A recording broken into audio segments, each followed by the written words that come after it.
I'm not dressed for video. For video? I would have put on my gig wear. Your fancy rings. I have a vest collection that is the envy of several. Do you try to look like a dandy, or? I try to look like I showed up on purpose. Yeah? Yeah, you know. I think it's important to look good for gigs. Because I don't know, for so long I showed up to gigs looking like shit. And, I don't know, it just seems to work better if you look not like you're trying, but like you're there on business. Yeah. You know? Because you are. Sometimes I feel like I work really hard at looking like I'm not trying. I think that's when it's good, though. I mean... Somebody said to me at some point, or I read, that you don't dress out of respect for yourself, but out of respect for the people. For other people. That you're coming to. So I like that idea, that it's a sign of respect when I look good. Yeah, it's not only showmanship is part of the show, and I feel like a lot of people lose, like I'm a musician, but I think you're also a little bit of a showman, you know. You're there to give people an experience. And it's very rare where people just come to listen to the notes. They don't care about anything else. It's like it's a bigger part of it. So right, if they wanted that, they'd just listen to the radio. Right. So, and that's why I think it's easier to be, in some respects, you know, an attractive person just in life. Just because, you know, people like pretty things naturally, and it's part of the show.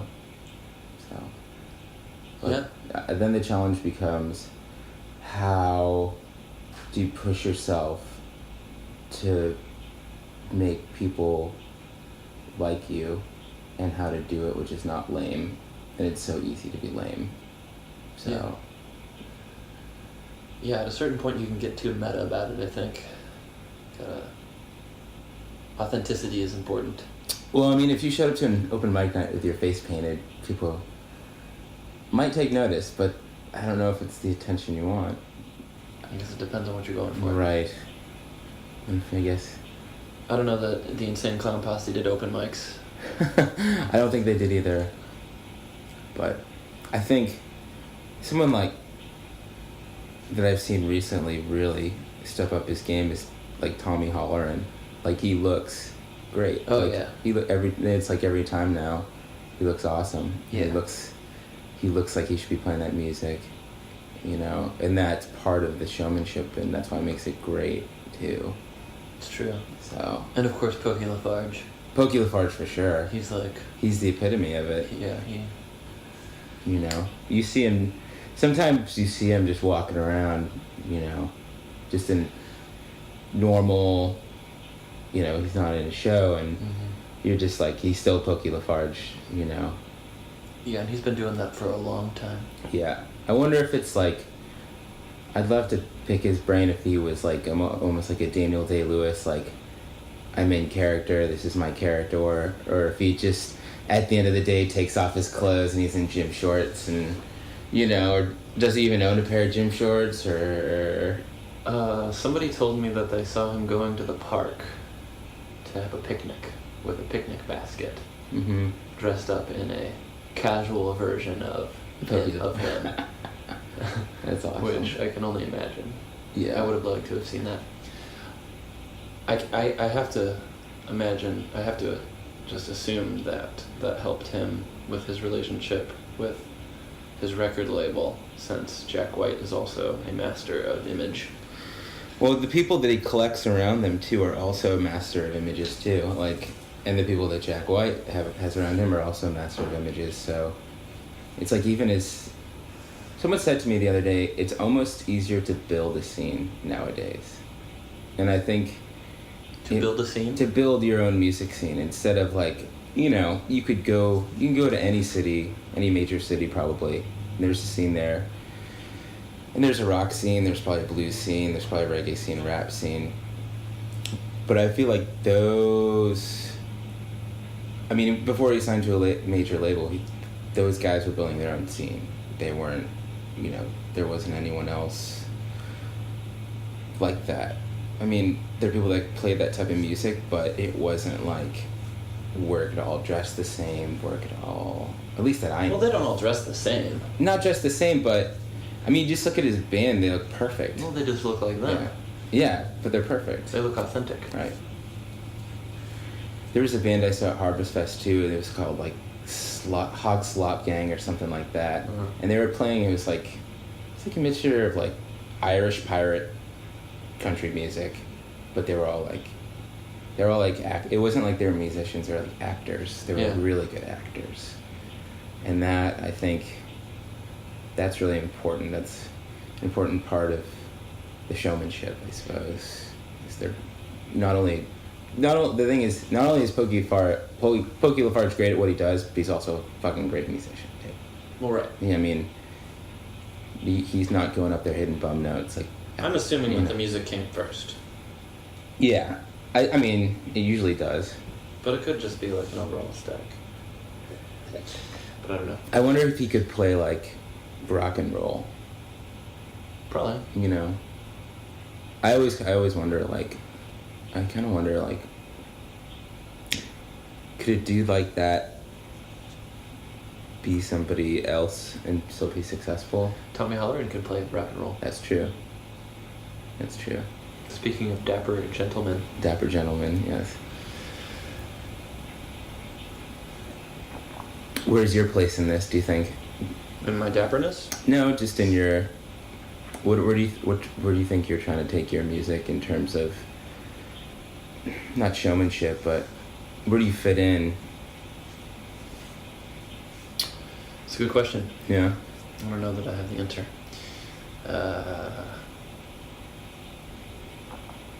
I just try to play for people. I try to be available to people when I'm in their presence, talk to them and see what interests them, kind of bounce off of them. I mean, whenever I see you play, you're always playing something different, and you're always playing with somebody different. Oh, yeah? Yeah.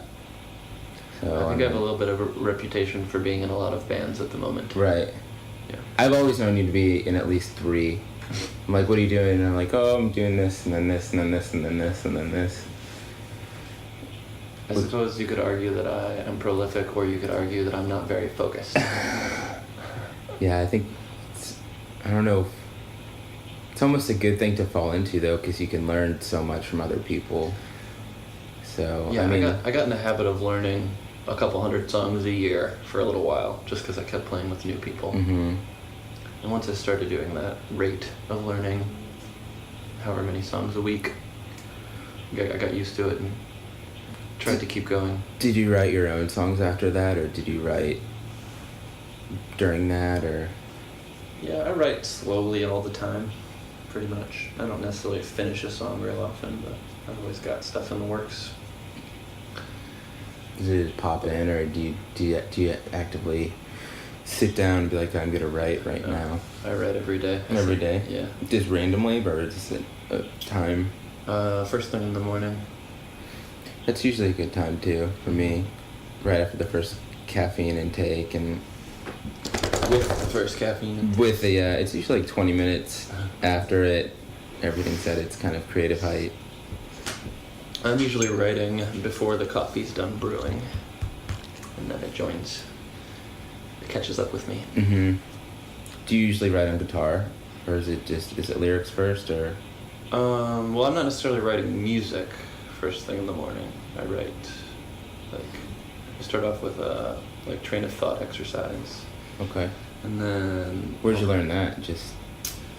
The Artist's Way is like a self-help book for blocked artists, and that's the main tool the author recommends, and I just got really into it. Today is my 200th day in a row without missing.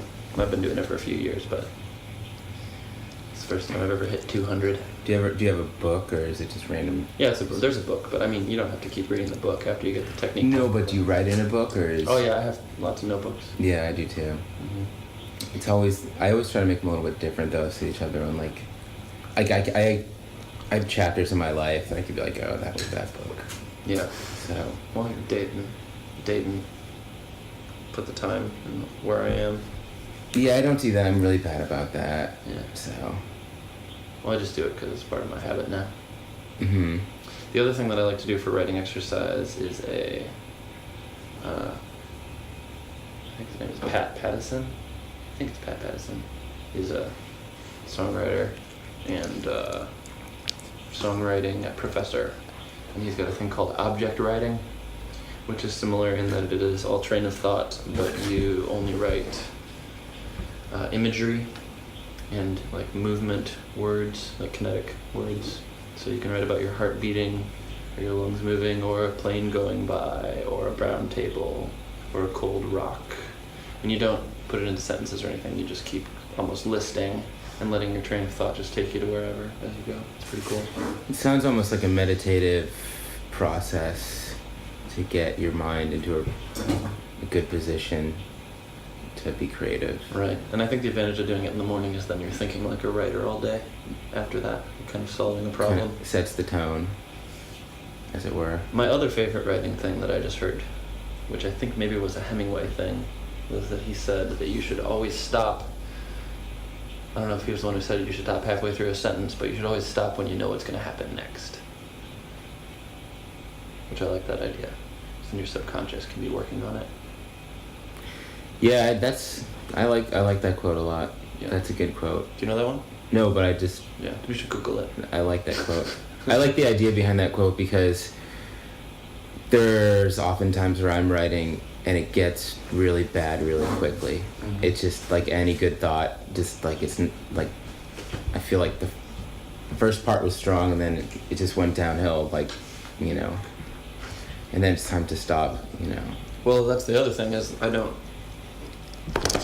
edit and write my drafts like at the same time. Like you have to keep your draft. Your first draft is just writing. It's not criticizing. And then you can come back to it later and do criticizing, editing. So how do you put the music to it? Well, songwriting isn't necessarily what I was talking about. It sort of like spurs the ideas, but... Yeah, I get that. No, I pick up my guitar and a melody and a groove kind of comes together, and then a draft of lyrics that goes with the melody and the groove will come, and then pretty much once I have a verse and a chorus, that's about the time that I feel like I'm at the point of no return and the song will get finished.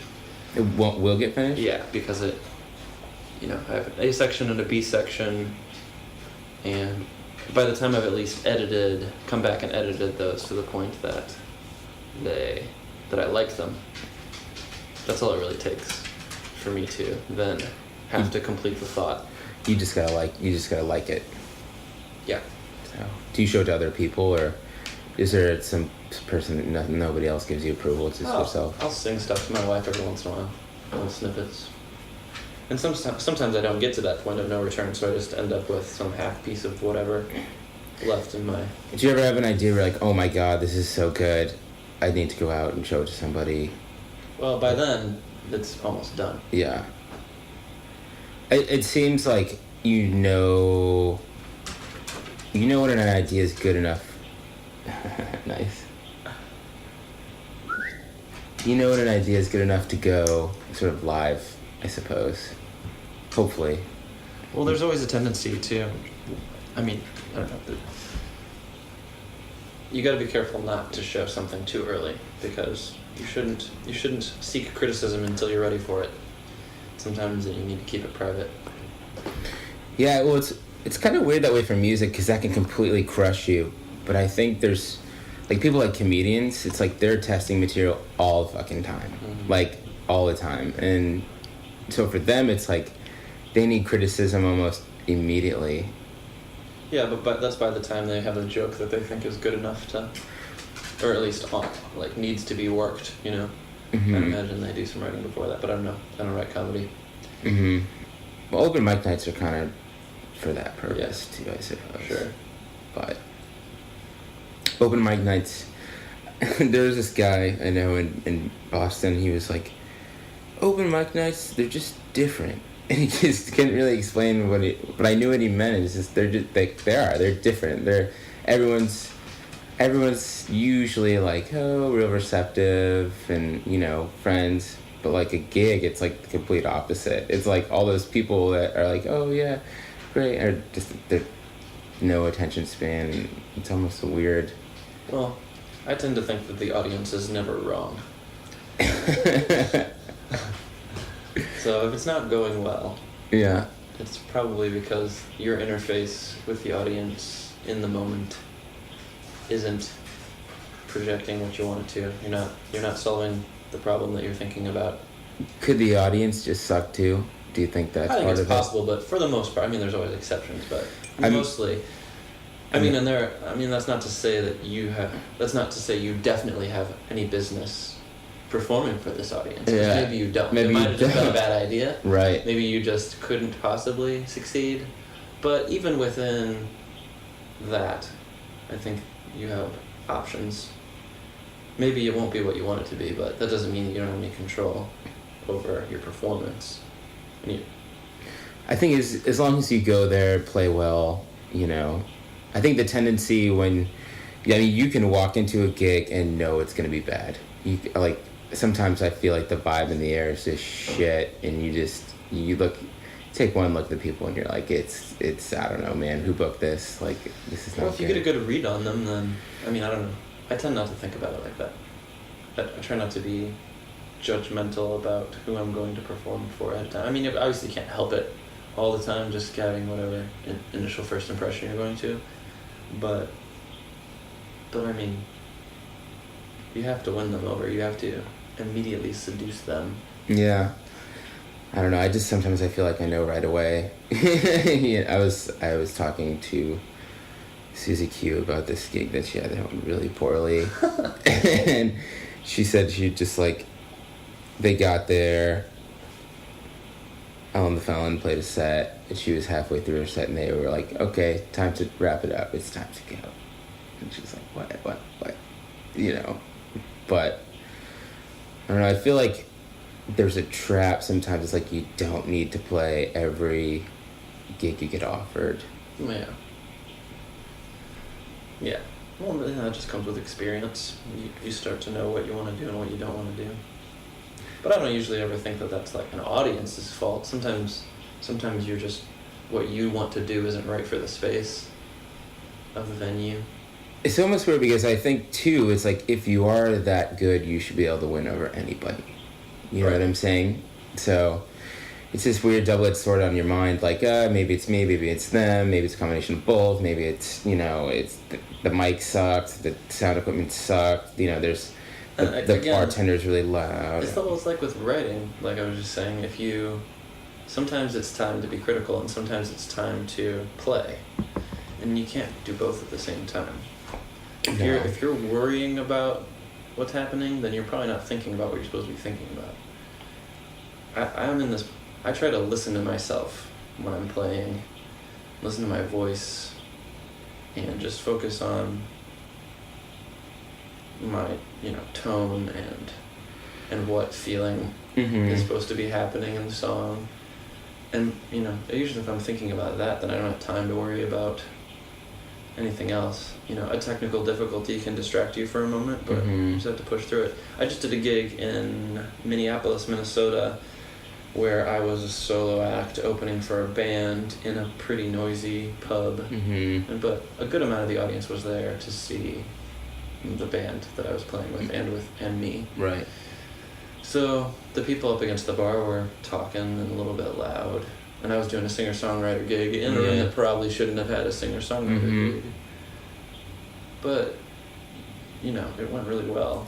It's all about how you handle yourself, too. If you handle yourself like it's going badly, the easiest way to lose people is... But again, if you're asking, is this going well? Maybe that's not the right question. You can ask that when you're done. Right. It's not time yet. Yeah. Because if you start to be upset... then it's hard to relax and perform well. Yeah, it's very easy to lose your composure, you know, and then some people can lose their composure all the time and recover, and it's charming. And I've never been able to do that. Yeah. There's this girl named Whiskey Ginger that's like I don't know if she's doing it because she's fucking with us, or if it's just that's her and she's that charming. But it's like, oh, I messed up, and it's like, it's almost that's part of the show too. In which case she almost like created like the greatest bailout thing for herself ever, where it's like failure, success, and you know, in a weird way. Well, I suppose there's an exception to every rule, right? Right. I don't know. It's just there has to be. I don't know. There's some level where I think you know it's going good in the moment, where you know it's going bad. You know, it's. I guess maybe I'm too in my own head myself. I don't know.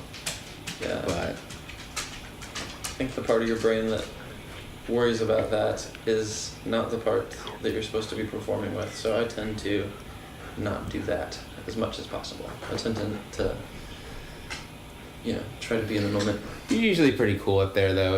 I've never seen. I don't know. I've never seen anybody up there other than Bryan. You know, I don't know if that makes any sense. My dog wants to go outside. Yeah, let him out. I've performed a lot in my life, so I don't get nervous that much anymore, which makes it easier to relax. And I like it when I get nervous because I get the adrenaline rush. I think a little bit. But it doesn't happen that much to me anymore. Unless it's like, I get nervous playing for 500 KDHX fans. Yeah, but people who are real music fans, and maybe, you know, and real musicians if I don't know the material maybe perfectly, so I have to focus a little more, and I just know people are really listening. Sometimes that, you know, or just, you know, a large size group. I'm not used to playing for huge audiences, which for me 500 people is a pretty big audience. So, or if it's just important for whatever reason, or even if there's just one person in the audience that I really want to impress, sometimes that'll make me nervous. But you do your best work when you're relaxed. So you've been performing a pretty long time, you know. I would say you're pretty battle-hardened, as it were, you know. I started young, too. Yeah. You're from a kind of musical family? Yeah, very musical family. So my parents are both songwriters. My dad plays around town doing Latin jazz. We just produced a record together called Bellevue Shuffle. It came out last October. And has he always been here? Has he toured, or? He plays a lot of wineries around the area. That's good money. I mean, yeah, he's got a lot of good summer work, but he'll just, you know, a couple hours drive usually in whatever direction. And then my uncle is a mandolin player who lives in Montana. And then I have another uncle here in town who plays piano around town. Right, so his name is Bill Murphy, and that's a pretty Tom Murphy. That's a pretty heavy family sort of. Like, is Thanksgiving just, you know, barrage of musical instruments? They all grew up playing together, and then all their friends, of course, jam with them too. So my parents would have music parties at our house, and there'd be, you know, 8 to 10 guitars in a circle. That's gotta be fucking awesome. It's pretty cool. Yeah. I think it may have had an effect. Yes. I could see why. Yeah. And so one of the best skills I think that I got from that, you know, going back to your performance bit, is that when I started playing guitar, we were playing, you know, folk tunes and bluegrass tunes or blues tunes where there was some soloing improvisation. So you'd take your turn around the circle doing a solo, and when it was your turn, it didn't matter if you were any good. Right. It was just time. Yeah. So that's one thing that I don't ever get nervous about. Or, I mean, I don't take the time to get nervous about having to play a solo. That was a really good sort of teaching experience right away. Yeah. I mean, most people... I like attention, so I like people looking at me. Most people that learn music, though, they might have a brother or a bunch of friends to play with. Yeah. But most people, the first time they ever solo for someone, they're probably, even if they're trying out for a band, Right. unless they know they're awesome, they're probably a little bit nervous. And Yeah, well, I remember soloing in music classes in school was always pretty rough. But Did you take music formally? No, not really. But you teach people. Yeah. So I'd say you have some sort of formal background to give. Well, I teach the way I was taught Mm-hmm. by my family. Just conversational and just listen to what my students are interested in, and then try to get them to someplace interesting and try to build on what they're already interested in, and then maybe push them a little farther, make them a little uncomfortable just for a minute, and talk about music words, because music theory is just vocabulary so that you can explain what you're trying to say from one musician to another. Do you make them uncomfortable in the sense, like, challenging them? Yeah, I just mean not right away, but right at the end, you know what I mean? Right. Like, okay, let's push it one more far. Let's okay, see if you now we're can done. do it this way, yeah. Yeah, exactly. That's a really important part, I think, to doing anything. Yeah. Is to, like, even if you're doing push-ups, like, if you want to do, if you're doing 40, you should do 45, or something like that, because that's all about getting better. Yeah, So that's why coaches are good. yeah, that's why anyone's good almost just to play with or play around with, or anyone that pushes you. So Yeah. I was mentioning my family, I should also say my Aunt Jane Godfrey is a local songwriter as well, who has a record out that's real good. So I have a lot, and my brother plays bass as well in a few bands. So that's what we do. how would you rate sort of the music industry as a whole, both in town and I suppose, I would say not worldwide, but nationally? Do you think it's better, worse, both? Like the one compared to the other?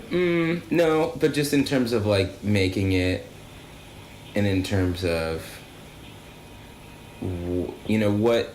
See, I think everyone that is trying to be successful needs to sort of have some sort of idea where they're going or where it's going. I don't think very few people just randomly throw shit at a wall and hope it sticks. It's like, okay, I'm going to put out an album, I'm going to do it this way, boom, boom, boom, hopefully this will be a success. How do you think like a person like Bryan Ranney become successful? Do you have a goal, or do you have like a mission, or do you have a way to achieve in the modern world of YouTube and free downloading and really expensive concerts and I probably spend too much time sweating the internet, because it's pretty rough out there right now. There's a lot of piracy and a lot of, the government setting of prices for streaming services and terrestrial radio, and frankly, I'm not really involved in any of that, so I probably shouldn't worry about it, because I don't have a record deal with a major record label that is getting their profits messed with. Nobody's stealing my music on mine. Well, I guess the thing is that because there's no record labels anymore, so it's they're just different. there are, but I mean, compared to 20 years ago, or even 10 years ago, I mean, it's like maybe people aren't stealing your music because there's no record label to sign you, and I'm not saying that that was like the best way to bring music to the world, but the way that we have now, I think it's both watered down for sure, and it's also, I think you can spend a lot of time sweating it, but probably, if you're going to spend your time criticizing the system rather than just trying to understand what it is and work within it, then you might be wasting some energy. Oh, I totally agree with that. So, but I sweat it. You don't perform in a vacuum, so to speak. Yeah. You exist in I think the music industry, going back hundreds of years, has always been this pretty cruel, sort of tormented path for a lot of people. But it almost models the rest of society. It's like the top 1% of musicians are making all the money, and then there's not a lot left at the bottom. Yeah, I don't think they're making that much money. But compared to these days. Compared to the rest they of us. used to. They used to make a lot of money. But the top 1% is not what the top 1% used to be in the music industry. That's true. But, you know, this isn't really my area of expertise either. I don't have any inside knowledge. I read the same blogs you do, I'm sure. Right. I don't know. You strike me as someone that you know what's going on. You know what I'm saying? Like, you know. I've got one person fooled. You know what you're fighting. You know you're fighting, you know. It's interesting to me, to people, to see how they fight it, you know. Well, again, if you're fighting it, maybe you might be doing the wrong thing. I think there are people who should fight it. I don't know that musicians in general. I'm not talking about, like, beating it back with a stick. I'm talking about, like, you know, it's almost like a game, and how do you not die in the video game sort of thing. You know, how do you pay the bills and be a musician, you know? That's how you don't die in the video game, you know. But you know, if you want to get all zened out about it, then maybe it's getting a little... You just point out that the difference between art and commerce is just an illusion. Mm-hmm. It's true. There was a Russian artist, and he's a Russian artist, and he nailed his balls to something. I don't know. I didn't see the interview going that way. Yeah, but I mean that. What is that? That could be art, I guess. You know. It probably wasn't commerce. It wasn't commerce. I don't think he made any money. But there might be some sort of... You exchanged thoughts with him, apparently. There might be some sort of back-end deal royalty he gets for nailing his balls. I think the important thing is to connect with fans. I think you have to meet people who are interested in music and interested in you, interested in the ideas that you have, and you have to just do the work. That's true. And I think it's really hard work, you know. It's really hard to get to a position where you're like, okay, I'm going to present my music to a bunch of people, hope they like it, you know. And well, that's what I've been doing the whole time, just try to find new places to do it, and expand and do you find in write and perform. Years of playing, people are more... there's this guy, he was in a band called Jeff and Vita, and he's like, you're not looking for the traditional fan, you're looking for the super fan. You're looking for the fanatic. Dude. You're looking for the dude that goes, I love that guy, I want to, you know, pay his bills, you know, like, or I want to buy every record, I want to, you know, because I think people love finding that thing that's like theirs. I think you certainly need to have your eyes open for that guy, but it's sort of like falling in love. You can't just decide when that's going to happen. If somebody's going to fall in love with you, that's, you know, you can continue to put yourself in a position where that might be possible, but, you know, I'm just collecting email addresses, frankly. Yeah. Collect email addresses and try to write good songs and sing them like I mean them. Mm-hmm. That's about all I got. That's pretty much every tool in my box. Try to keep my wife happy.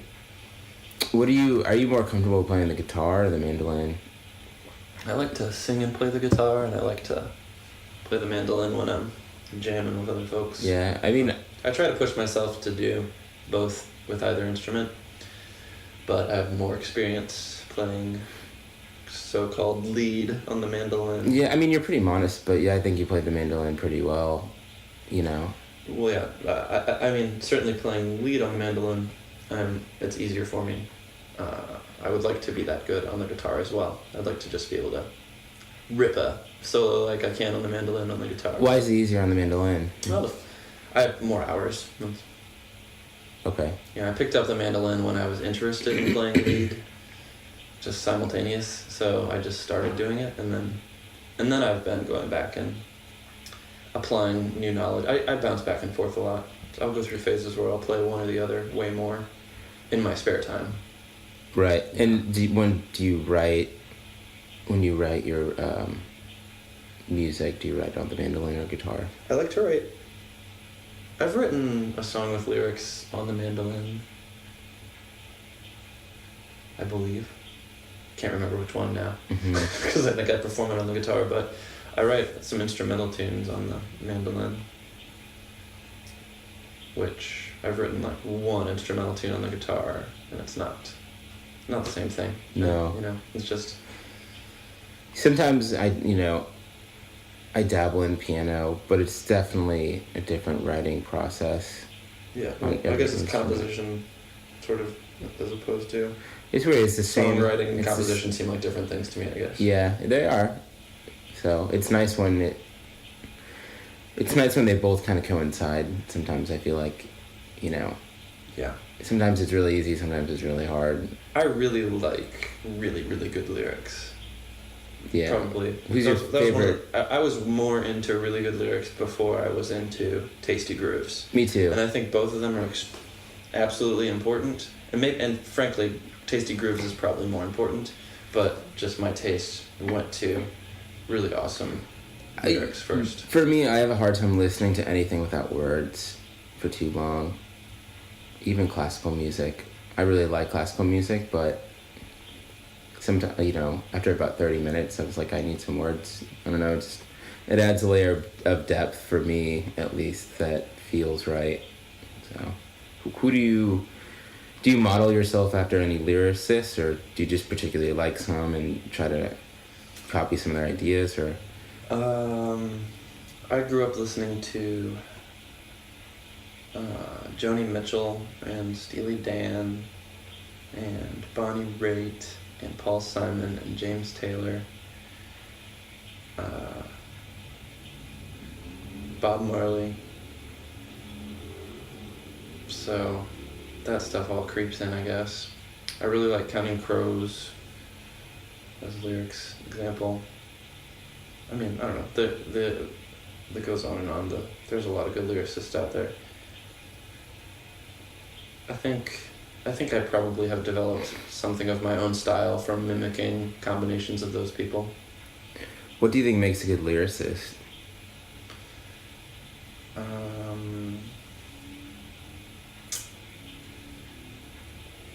Well, a good lyric.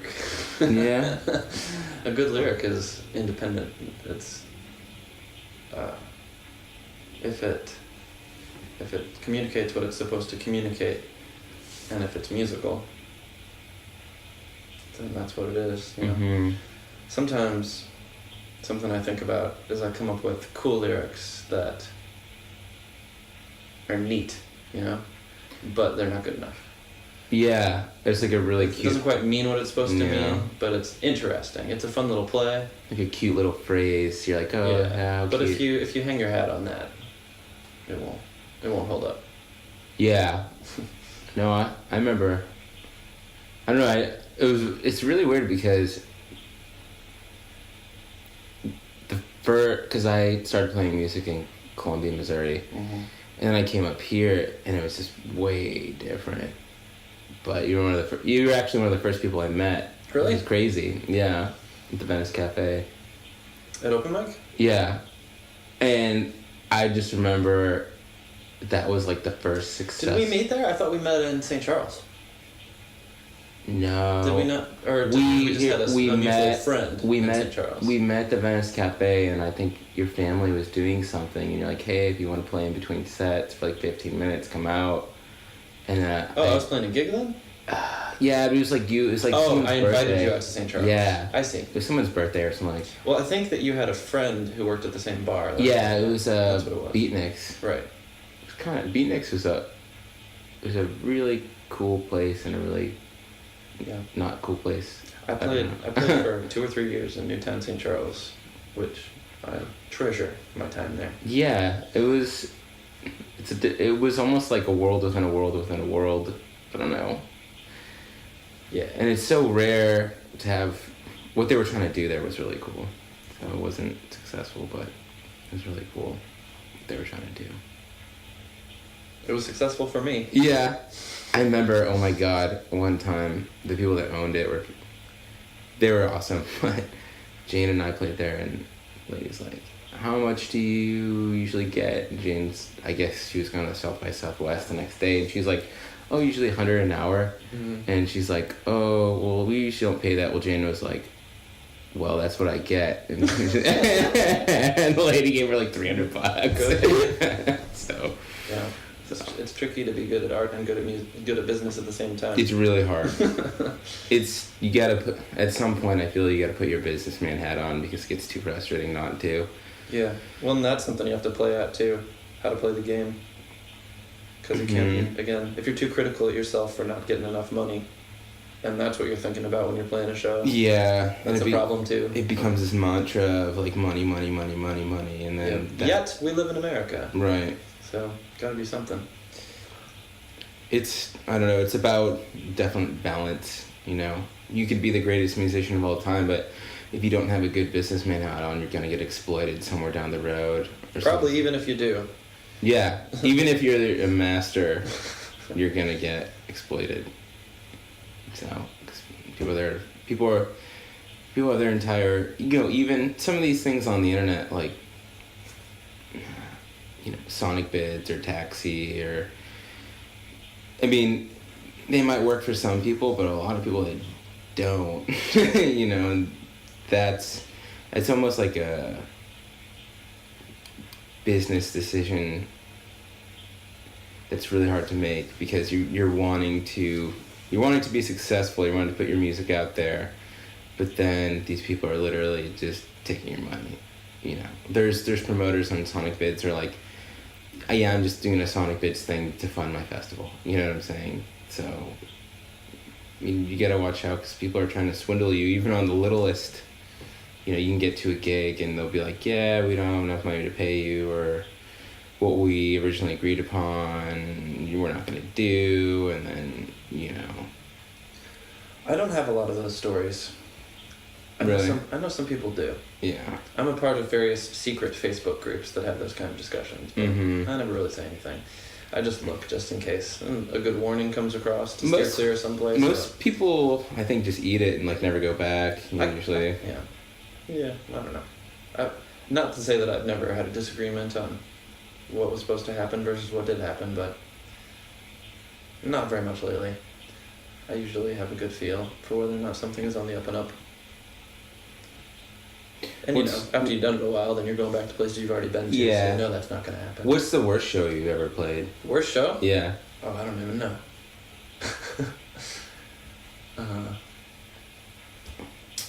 I can't say. I really don't even...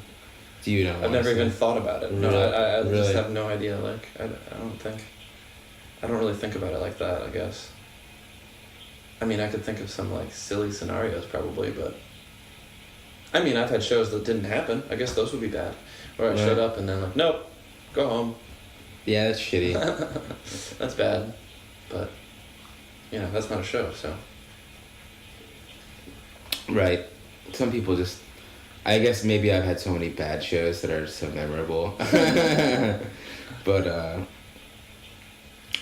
don't know. I'm sure I couldn't tell you my best show either, though. Again, I don't think about it like that, really. There was one show I played where it was supposedly this rock and roll sort of festival.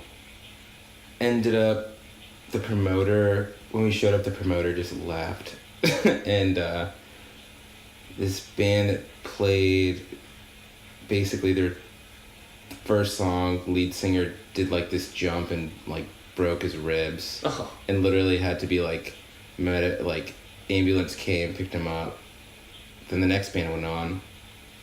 They were screaming and ranting about rape and poop and just one of those like just awful like punk bands. Not in terms, like, I love punk music, but we're talking about raping women and wiping poop on everybody. Like, I don't know, I kind of draw the line there, I think. And so, all our friends that, like, never come out to see you, they're there, and they're like, look, dude, we can't stay for this, we're leaving. And, so we finally went on. Of course, it was, you know, how do you follow a band? How do you follow two bands where one guy got, you know, carted off stage in an ambulance and the other one was talking about rape and poop? It's like, I don't know if you can. And no, I think I could. I could follow that pretty easily. I don't know. It Seems like you really could. I mean, you can't do worse than that. The vibe was so bad, though. It was such a bad vibe. You could cut it with a knife, and I think we just... Well, there's an opportunity. We played our set. You can cut it with a knife. Right? Yeah, packed up our shit, and like never play there. But I don't do a lot of shows like that.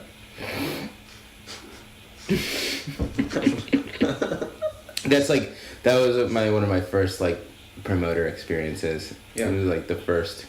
It's like, this is a really good lesson. Stick away from promoters that you don't trust with. Well, yeah, and I think probably the opposite way of focusing on that is better, is find promoters that you do trust and keep working with them. Right. And see who they work with, because they're probably quality people. Quality people tend to travel in packs. Yeah, they tend to. It's once you get in a good clique of people, it's much easier. It's hard. It's hard when you're sort of this lone wolf stabbing into the night, into the darkness. Hoping, someone's gonna come along and help you. You almost gotta help yourself first. No man is an island. Yeah. Well, do you want to play a tune? Sure.